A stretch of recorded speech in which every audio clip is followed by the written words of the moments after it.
Fala, meus caros! Bora trocar uma ideia sobre mercado de transferências, que eu sei que vocês gostam, de inverno aqui na Europa e de verão no Brasil. Vamos falar de alguns casos, tá? Porque também não poderia me estender aqui falando de todo o mercado de transferências, não seria um vídeo de 5 horas. Entretanto, tem alguns que eu queria dar opinião, alguns que eu queria corroborar algumas informações, até porque ontem eu dei duas informações que repercutiram bastante no Brasil, né? Envolvendo o Matheus Magalhães, inclusive aqui em Portugal, né?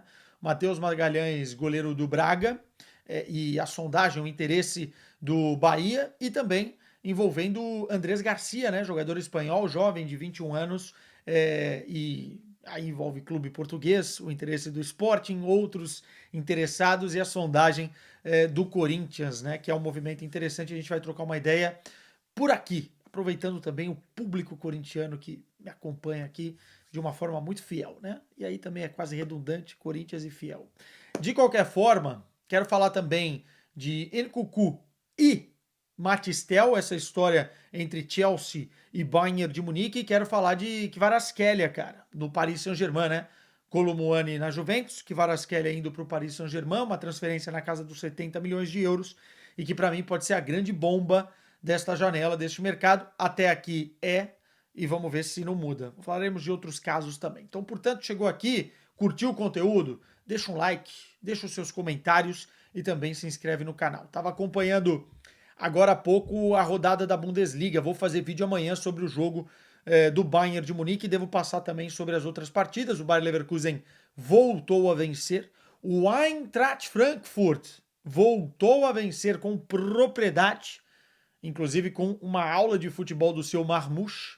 Manchester City, já que estamos falando de transferências, já fez uma proposta para o Eintracht Frankfurt para contratar o Marmouche. City que empatou hoje, estava ganhando 2-0, empatou por 2-2, e eu acho que o Marmouche vai se tornar cada vez mais o grande protagonista do Manchester City no sentido de transferências, né? Acho que o Manchester City vai até o final desta janela correndo atrás o egípcio, que, enfim, vale aí na casa, segundo o próprio Eintracht Frankfurt, 70, 80 milhões de euros. Não vai ser uma negociação fácil, porque o Marmouche é um dos artilheiros, né, do campeonato alemão, é um dos caras com mais assistências no futebol europeu, e realmente vem jogando muita bola, tem 25 anos. Para quem não está acompanhando o Marmouche, deveria. Eu fiz um vídeo lá no meu Instagram sobre ele, né? O Eintracht ganhou, como eu falei, e tivemos a grande derrota da noite, o Borussia Dortmund perdendo para o Hostel Kiel, que era o penúltimo colocado do campeonato alemão, tomando 3-0 na primeira etapa, e o jogo terminou 4-2. Só que, cara, tá se tornando insustentável a situação de Nuri Sahin. E aí envolve o mercado, né? Porque muita gente me mandou mensagem quem que o Borussia Dortmund poderia buscar. Primeiro que eu acho que não deveria nem ter contratado o Sahin, né, para a função. Sinceramente, é um cara que conhece bem o clube, mas com muito pouca experiência. Substituindo um Terzic que foi tão criticado, apanhou tanto, mas levou o time à final da, da Liga dos Campeões e também, enfim, classificou para essa temporada na Champions, né? Então, hoje o Borussia Dortmund está em oitavo lugar, pode perder essa posição. É, das últimas 7 partidas, venceu uma. É uma crise muito grande, está fora da Pokal, está fora da zona de classificação para a próxima Champions, da classificação europeia, e eu não sei até quando o Nuri Sahin vai aguentar essa pressão, né? Depois da partida, alguns dirigentes do Borussia Dortmund deram entrevistas, eu estava vendo aqui, acho que foi o Kel que falou sobre a situação e culpou os jogadores, né? Disse, inclusive chamando eles de estrelas, que essas estrelas não são dignas de vestir a camisa do Borussia Dortmund se continuarem se apresentando desse jeito. A verdade é que o primeiro tempo foi muito, muito ruim. Estou entrando aqui no futebol, quero falar de mercado, mas isso pode envolver mudança de treinador. E assim, olhando para o mercado, cara, o Borussia Dortmund já identifica o Ten Hag livre. Muita gente tem preconceito com o Ten Hag pelo trabalho no Manchester United, mas eu não acho um nome ruim, tá? Não acho um nome tão ruim, não. É um cara que fez um bom trabalho no Ajax, está acostumado a trabalhar com jogadores jovens e de repente precisa do Borussia Dortmund para reavivar a carreira, né? Se a gente compara o que ele fez no United com na Holanda, com o que ele fez na Holanda, água para o vinho, né? E assim, no United, querendo ou não, ele ganhou alguns troféus. Então, não sei se não seria uma boa, não, mas é um dos nomes cotados. E tem outros nomes também que o Borussia Dortmund deve estar analisando neste momento. Por enquanto, fico no Nuri Sahin. Não sei até quando, hein? Não sei até quando. Vamos lá, vamos começar com Andrés Garcia Quesadinha. Quem é Andrés Garcia? Jovem jogador espanhol, 21 anos, do Levante da segunda divisão da Espanha, ou seja, ninguém tem obrigação realmente de conhecê-lo, a não ser o departamento de scouting das equipes. E confesso que não acompanhava o trabalho dele até alguns dias quando recebi a informação e comecei a ver. Realmente é um jogador muito bom no último terço de campo, chega na linha de fundo, tem capacidade de cruzamento, tem capacidade de passe, é um cara que se movimenta muito bem, na recepção também consegue orientar muito bem as jogadas, né? A bola não queima no pé e toma boas decisões. Me parece que é um cara de futuro promissor, né? E não é à toa que vários clubes europeus estão de olho nesse moleque. E aí eu recebi informações de times medianos da Premier League, de um clube grande da Premier League, que eu não posso falar no momento, de olho também no Andrés Garcia, Sevilla e Betis, né, os dois times ali da cidade de Sevilha, de olho no jogador e fazendo um forcing danado para contratar o jogador. E fora do mercado espanhol, tem o interesse do Sporting Clube de Portugal, que precisa de um lateral direito para liberar o Fresneda. E no novo sistema do Rui Borges, você já não tem mais os 3 zagueiros, você tem uma linha de 4, você precisa de um lateral direito. E um nome que agrada bastante, né? O Sporting, inclusive, já está fazendo algumas movimentações para contratar o jogador. Então são muitos clubes interessados. E antes do interesse do Sporting, surgiu o interesse do Corinthians. Como foi esse interesse?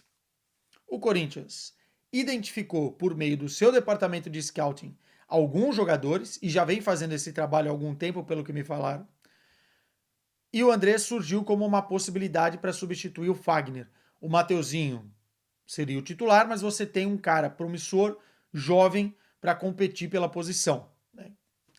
E o Corinthians foi perguntar sobre o jogador. Perguntar não custa nada, né? E foi informado que tem muita gente interessada e que o valor do cara vai ser na casa aí dos 10, 12 milhões de euros. Um valor que o Corinthians não pode nem chegar perto. Aliás, parêntese aqui, o Corinthians, nesta janela de transferência, segundo a informação que eu tenho, não quer gastar com contratação de jogador. O Corinthians quer aproveitar oportunidades do mercado. Quais são elas? Jogadores livres e jogadores que podem eventualmente vir por empréstimo, com prioridade de compra ou com obrigação de compra, enfim. Esse tipo de negócio o Corinthians precisa fazer agora, porque tem muita coisa para pagar nesta janela, de coisas, inclusive, da outra janela que o Corinthians conseguiu corrigir os rumos, né? Então, assim, na próxima janela, no meio do ano, talvez o Corinthians terá bala para contratações. Mas nessa, pelo que me falaram, vai ser muito difícil o Corinthians tirar qualquer tipo de dinheiro do bolso para fazer essas contratações. Então, assim, nem que fosse 7, 8 milhões de dólares, de euros, ainda mais 10, 12 milhões, e com os times grandes que estão na parada de olho, né, com a competitividade do euro também face ao real, o Corinthians sondou, gostou do jogador, o departamento de scouting avaliou como positivo, mas os valores afastaram qualquer tipo de negócio. E aí o que eu acho interessante? Até escrevi isso no meu Twitter. O Corinthians fugiu um pouco do, do óbvio, né, do radar óbvio, para ir buscar algumas soluções de destaque identificadas pelo departamento, né, de scouting. Porque se você ficar só naquilo que já todo mundo está de olho, dificilmente você consegue, né, encontrar uma boa oportunidade até a nível financeiro. Então o Corinthians está monitorando, pela informação que eu tenho, o futebol europeu, e não só, mas especialmente o futebol europeu, e não apenas as primeiras divisões dos países. Olha para a França, olha para a Espanha, olha para Portugal, e isso pode ser interessante para encontrar alguma oportunidade de mercado naquilo que o Corinthians precisa. O que o Corinthians está buscando nesse momento? Que me falaram: lateral direito, lateral esquerdo e pontas, né? Ponta esquerda, ponta direita, jogadores num perfil jovem como o Andrés Garcia. E o zagueiro? O zagueiro não me falaram, porque pode ser que o zagueiro o Corinthians já tenha identificado e esteja no processo de negociação, né? Muitos falam do Gabriel Paulista, eu não tenho informação, mas de qualquer forma,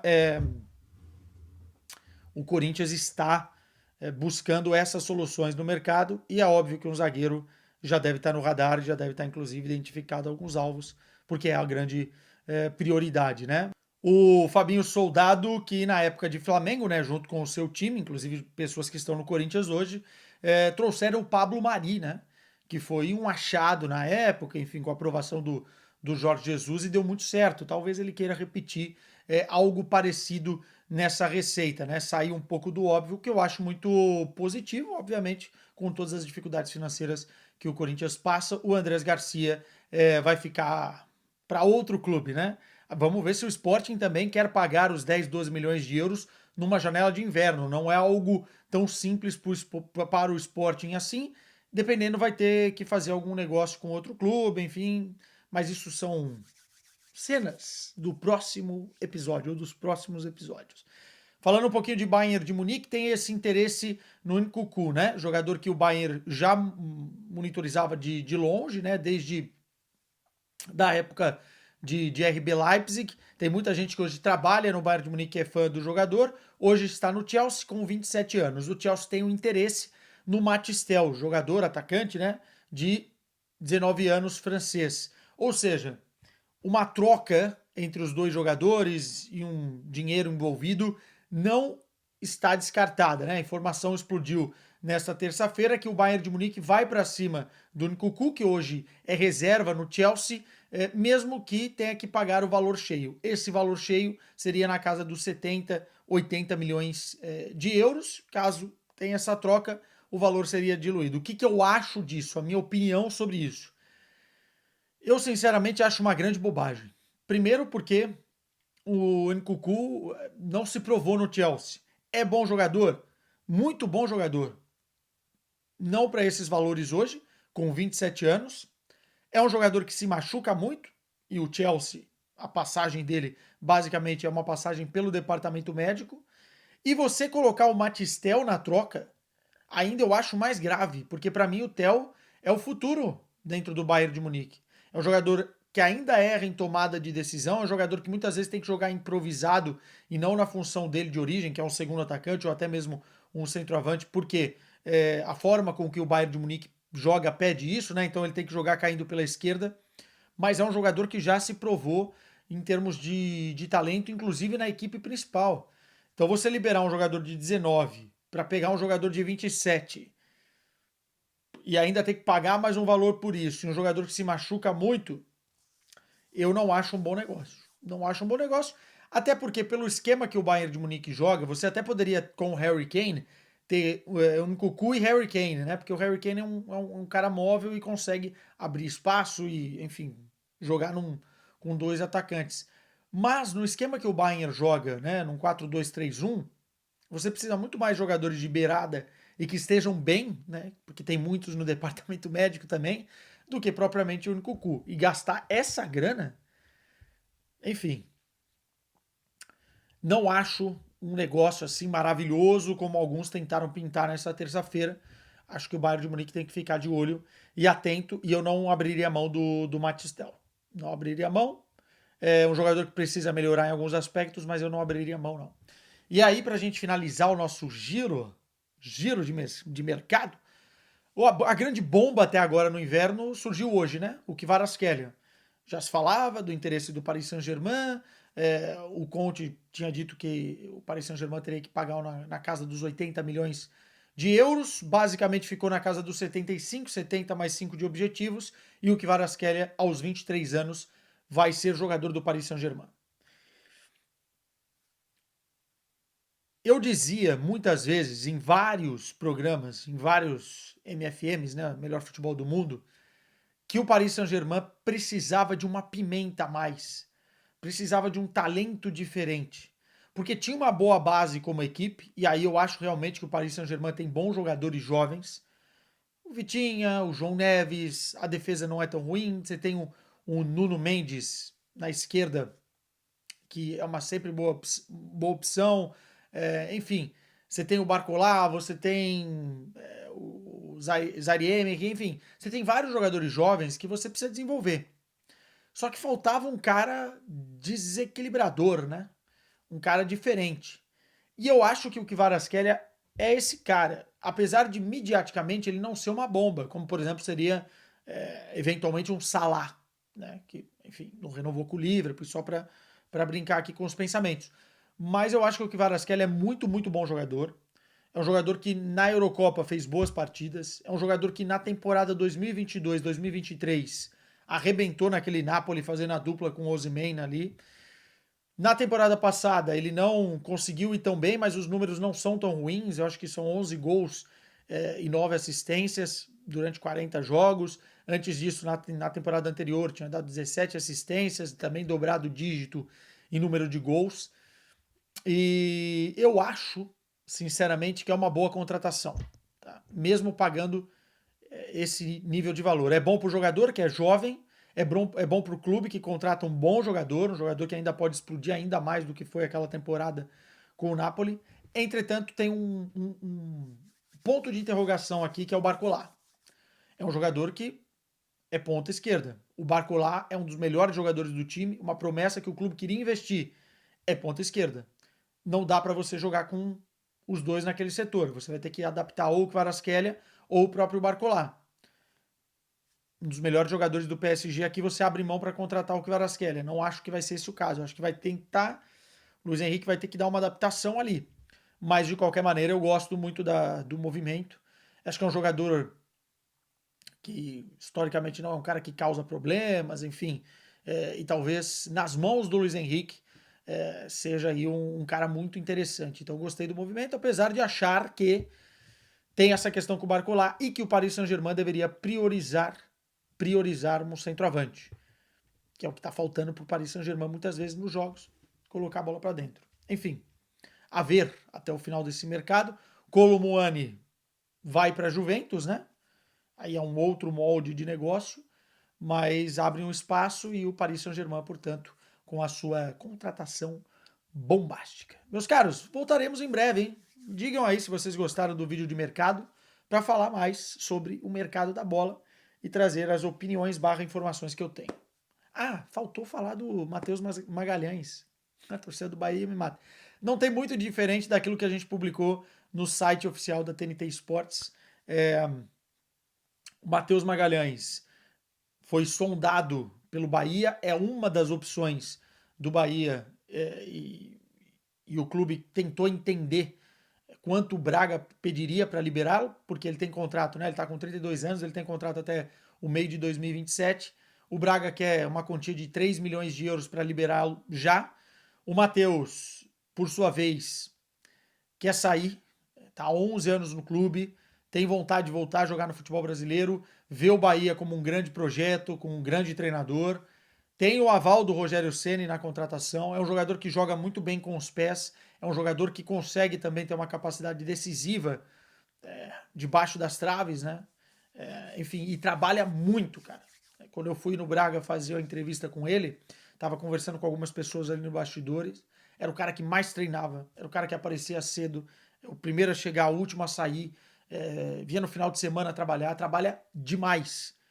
E com o Rogério Ceni eu tenho certeza que isso daria certo, porque o Rogério Ceni é outro workaholic. Então, sinceramente, gosto muito da ideia do Matheus no Bahia, mas tem essa questão dos 3 milhões de euros para um jogador de 32 anos, né? Então, vamos ver se o Bahia avança para esse movimento ou pode avançar para outro movimento, mas a sondagem em si existiu e o interesse existe. A informação que eu tenho daqui de Portugal é essa. Agora sim. Tchau para vocês. Até a próxima. Amanhã tem mais vídeo.